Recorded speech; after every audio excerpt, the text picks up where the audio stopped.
Isu mengenai apakah semua agama itu sama sering menjadi perbincangan hangat di tengah masyarakat. Dalam video ini, kita akan menyimak pandangan Pendeta Gilbert Lumoindong dan Ustadz Adi Hidayat yang membahas topik tersebut dari sudut pandang keyakinan masing-masing. Diskusi ini dihadirkan untuk menambah wawasan dan memperkaya pemahaman, bukan untuk saling menyerang. Tadi kan Pak Pendeta bilang kan Tuhan itu satu. Ya. Surga itu satu. Ya. Ya. Tapi kenapa agama itu banyak? Penafsirannya. Tapi kan penafsiran ini berbeda-beda Pak Pendeta. Ya. Yang satu harus datang ke gereja dengan rapi, menggunakan sepatu terbaik. Yang satunya lagi untuk masuk ke rumah Tuhan harus melepaskan alas kaki. Yang satunya boleh minum alkohol. Yang satunya alkohol itu adalah haram. Yang satunya boleh makan babi. Yang satunya lagi tidak boleh makan babi. Yang satunya lagi tidak boleh makan sapi. Yang di sebelah sana lagi. Ini semua punya versinya masing-masing Pak Pendeta. Apakah ini Tuhan nyampaikan lalu dengarnya beda-beda? Atau sebetulnya bagaimana? kalau kita pikir, tujuannya sama nggak?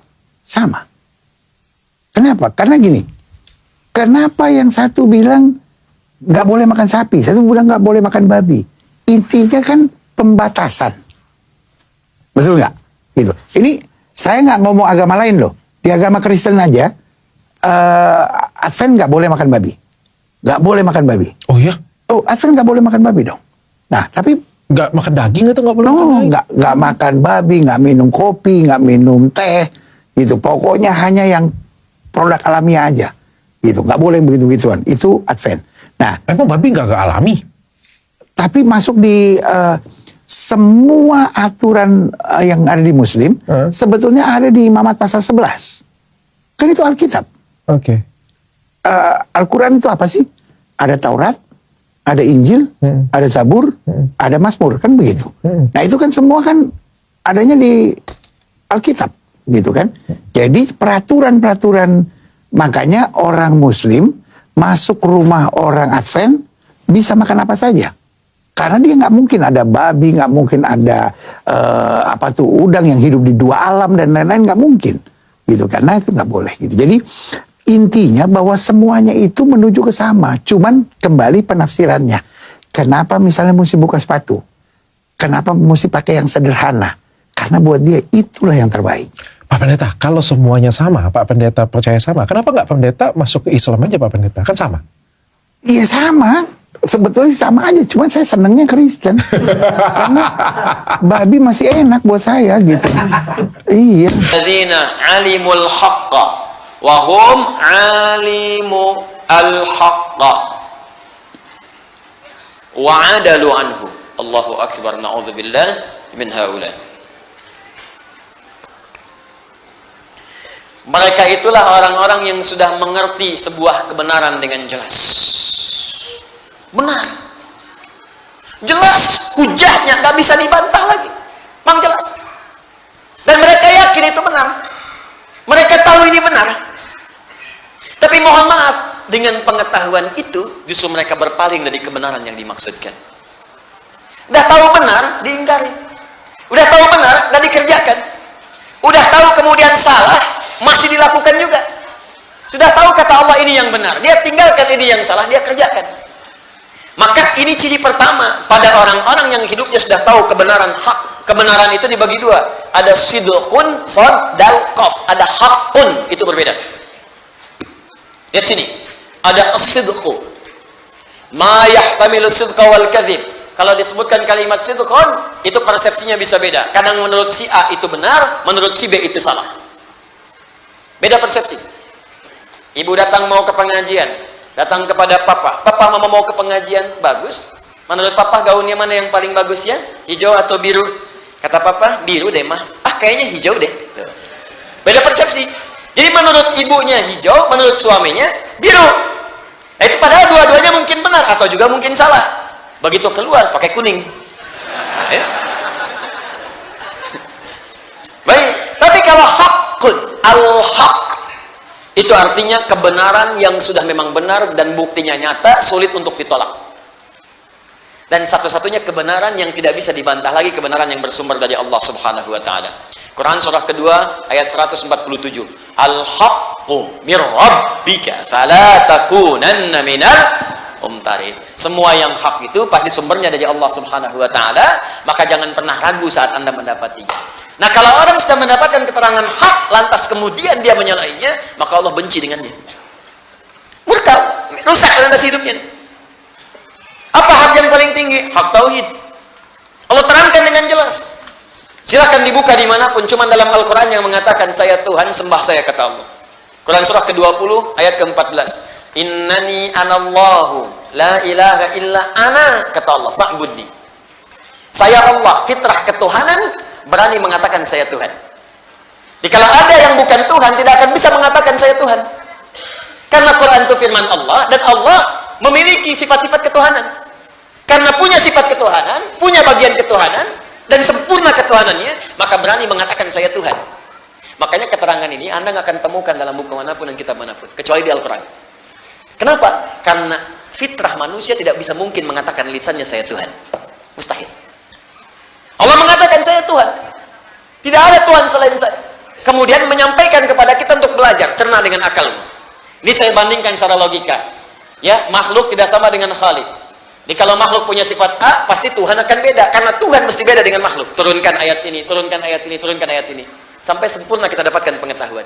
Tapi kalau kita sudah sadar Allah itu Tuhan yang benar, masih berpaling juga dari situ. Nah ini satu, Allah nggak suka. Turunannya, sifat-sifat misalnya kenabian.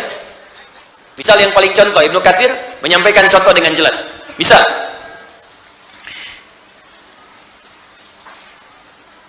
وهم الذين فسدت إرادتهم فعلموا الحق وعدلوا عنه ولا صراط الضالين هم الذين فقدوا العلم فهم هائمون في الضلالة. Teruskan.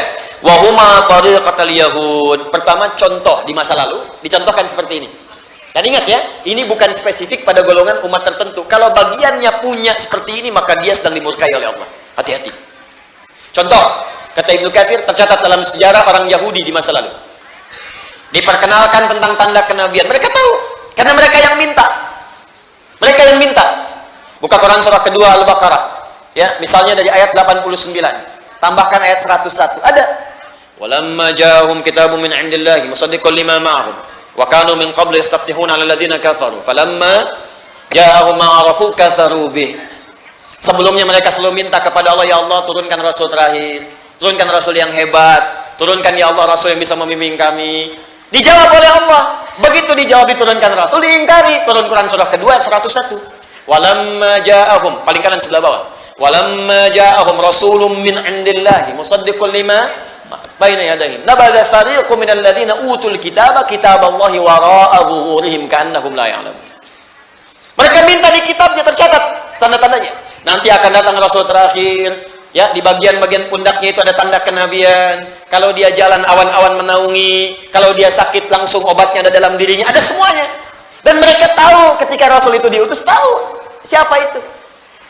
Bahkan bahasa Qur'annya, Quran surah kedua ayat 146. Ya, alladzina atainahumul kitaba ya'rifunahu kama ya'rifuna abna'ahum. Sungguh orang-orang yang baca di kitab itu kenal Nabi Muhammad seperti mereka mengenal anak-anak mereka sendiri. Bapak kan kenal anak bapak, kenal betul. Nggak mungkin anak saya diklaim anak bapak, saya marah. Saya kenal anak saya, nggak mungkin saya ngaku anak orang anak saya. Karena tahu betul fisiknya begini, caranya begini, dia paham betul. Semirip-miripnya anak bisa kita bedakan. Ada anak kembar 100, pasti ada bedanya. Pasti ada bedanya. Nah ini kata Al-Quran, orang-orang yang tahu baca di kitab itu ngerti betul. Tahu ciri Rasulullah seperti mereka mengenal anaknya masing-masing. Tahu. Cuman satu masalahnya, mereka merasa Nabi yang diutus ini yang terakhir bukan dari kalangan suku mereka. Fanatisme muncul. Karena bukan dari kalangan kelompok, bukan dari kalangan bukan dari kalangan sukunya, bukan dari jalur nasabnya, ditolak itu. Jadi bukan menolak kerasulannya, menolak karena bukan berasal dari golongannya. Itu. Karena bukan jalurnya dari jalur Sarah alaihissalam. Padahal tidak ada masalah dengan Sayyidah Sarah. Dua-duanya sama. Ya, Sayyidah Sarah, Sayyidah kemudian Hajar tersambung ke Nabi Ibrahim alaihissalam. Cuma mereka pengennya dari golongan mereka. Karena nggak dapat masuk dari situ, benci dengan Nabi Muhammad, bahkan ingin membunuhnya. Itu maka disebutlah seperti itu. Itu puncak tertinggi kedua. Pertama, menentang Allah. Kedua, menentang Rasul. Dah tahu Nabi itu baik, Nabi itu sempurna, disoal misalnya. Nah, itu besar itu. Ya, harus kembali ke jalan yang benar, kita doakan. Menentang Allah juga demikian. Sudah tahu Allah Tuhan yang Esa. Dia bahkan mengatakan, asyhadu an la ilaha illallah wa asyhadu anna Muhammadar Rasulullah. Saya ingatkan dengan baik-baik, hati-hati dengan ini. Lantas lisannya bisa mengatakan semua agama sama, menuju pada Tuhan yang sama, cuma caranya beda-beda. Itu tingkat pertama, ghairil maghdubi alaihim. Awas, hati-hati kalau ada yang seperti itu. Kalau dalam urusan akidah saya tegas. Saya gak peduli. Ya, Anda mau adu argumentasi, duduk dengan saya. Silakan kita bicara. Ya, duduk. Anda punya buku apa? Baca, ayo duduk dengan saya. Jangan-jangan Anda baca Quran aja belum lancar. Anda bisa mengatakan semua agama sama, dalilnya ini, baca di hadapan saya. Saya pengen tahu bagaimana cara baca Anda. Ya. Itu ada sesuatu yang salah gitu. Nah, itu maghdub alaihim, sudah tahu Allah yang benar, lisannya mengatakan salah. Kita itu nggak usah diajarkan toleransi. Islam itu sudah khatam masalah toleransi. Cuma di kita ada ajaran lakum dinukum. Makanya kita hormati saudara kita sebangsa setanah air yang Kristen, ya kan? Ada hari ibadahnya, kita hormati, nggak usah diganggu, jangan ganggu. Ya, nggak usah sweeping ke tempat ibadah orang lain. Ya, nggak usah, jangan lakukan karena kita punya sifat toleransi di situ. Ya, tapi juga jangan terlampau heboh ya, agama hari ibadahnya aja belum muncul, kenapa sudah pada heboh begini? Ya, kita hormati, kita toleransi, jangan sweeping, jangan ganggu, hormati mereka, mengganggu dosa kita. Tapi kalau bertanya tentang Islam, jelaskan itu keindahannya. Jelas sampai sini, di kita khatam di wilayah-wilayah itu dan kita diminta untuk menjaga nilai keutuhan dalam kehidupan. Jelas? Nah, itu contoh yang mudah dan kadang membuat kita itu nggak sadar ternyata banyak sekali ajaran tayangan yang bisa membuat Allah murka. Dan itu mungkin yang menghambat doa-doa kita itu. Baca buku salah buku yang dibaca yang menjauhkan kita dari Allah. Ikut ceramah salah ceramah yang menjauhkan kita dari tuntunan Rasulullah. Mendengar sesuatu salah baca, mungkin itu yang menjadikan doa itu jarang terjawab. Nggak sadar kita masuk sebuah jebakan, hati-hati. Yang sebetulnya itu sudah diingatkan dari sejak dulu, cuman casingnya beda. Luarnya tidak sama, kelihatan seperti bagus tapi buruk. Itu sudah diingatkan di Quran. Buka Quran surah kedua ayat 204, paling kiri sebelah atas di mushaf. Wa minan nasi may yu'jibuka qauluhu fil hayatid dunya wa yushhidullaha ala ma fi qalbihi wa huwa aladdul khisam. Anda akan dapati di antara sementara orang yang kalau bicara kata-katanya begitu menarik, retorikanya begitu cantik. Awas, hati-hati. May yu'jibuka qawluhu fil hayatid dunya wa yushhidullaha ala ma fi qalbi. Kadang-kadang ngutip-ngutip nama Allah, ngutip ayat dipotong, ngutip hadis dipindahkan maknanya. Tapi orang ini pandai berretorika sehingga Anda tuh nggak bisa bedakan ini mana yang benar, mana yang salah. Jadi punya kemampuan bicara kayak orang benar, padahal salah. Nah, itu kalau masuk ke kalangan orang awam macam-macam itu dianggap benar. Hati-hati, karena mereka juga belajar cara nyampaikan sesuatu, ngafalin Quran tapi nggak tamat tapi dipotong-potong. Jadi seperti orang hebat dan gelarnya tinggi-tinggi.